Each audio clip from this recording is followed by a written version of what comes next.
They are the dream merchants who excel in the art of selling, be it an innocuous piece of soap, a bottle of soft drink or a new service introduced by a financial institution. The Indian advertising industry is a master of the art of gentle persuasion, transforming these ordinary commodities into objects of intense desire. Customer, the advertising industry is a key reflector of the health of the nation's economy. And never before has the industry witnessed such a golden run as it is doing now. Last year, in what is termed as the A major factor contributing to this healthy growth rate is the liberalization of the economy and the boom in the consumer market. With the opening of the Indian economy, the country has seen a host of multinationals rushing to woo Indian consumers.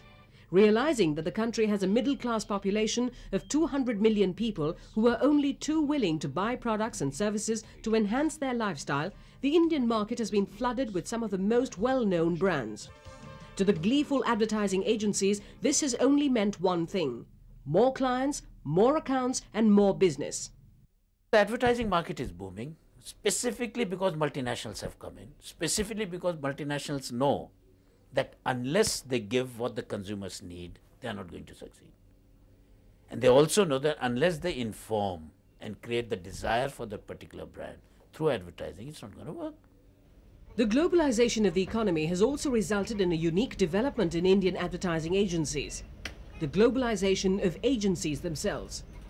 When a global marketer comes to India and he is aligned globally for a particular brand to a global agency, he wants networking with a local agency tied up to his global business, global agency. As a result of which, almost every single agency worth its salt now is tied up to some global agency. 7 years ago, there were only a handful of Indian agencies like HTA, Lintas and O&M who had international affiliation. Today, not only do international advertising agencies have affiliates here, they also have an equity stake in some of the leading Indian agencies. For instance, HTA, whose 1993... The first reason, of course, is that it gives you client referrals. An international client coming into India normally operates through his own network. So it gives you client referrals. The second reason is that it allows you access to international training programs, which all these agencies run, which allows you to send your people to upgrade the quality of work.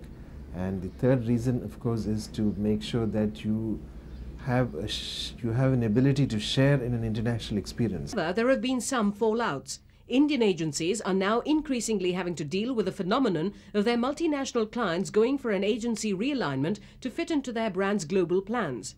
As a result, Indian agencies are finding that the brands which they had created and nurtured are now suddenly being handled by another agency because of a decision taken in New York, London or Frankfurt by the client to hand over his account to another international advertising agency. In a related development, the advertising industry also received a shot in the arm thanks to the boom in the television medium in the country. With a variety of options on TV, terrestrial as well as satellite, both the creative and the media planning departments in the agencies are having a hectic time trying to rise above the clutter and helping establish the brand equity of their client. While many are trying to figure out who is watching which program on which channel in what numbers, most advertisers are taking the costlier but safer route of being present in as many slots as possible. And the result, much to the delight of the agency, has been an impressive increase in ad spend.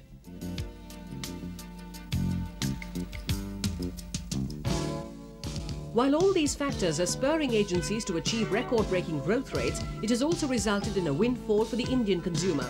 Caught amidst a shower of product launches, the consumer at whom this seductive hard sell is aimed is the one who ultimately wields the power. After all, he is the one who makes or breaks a product.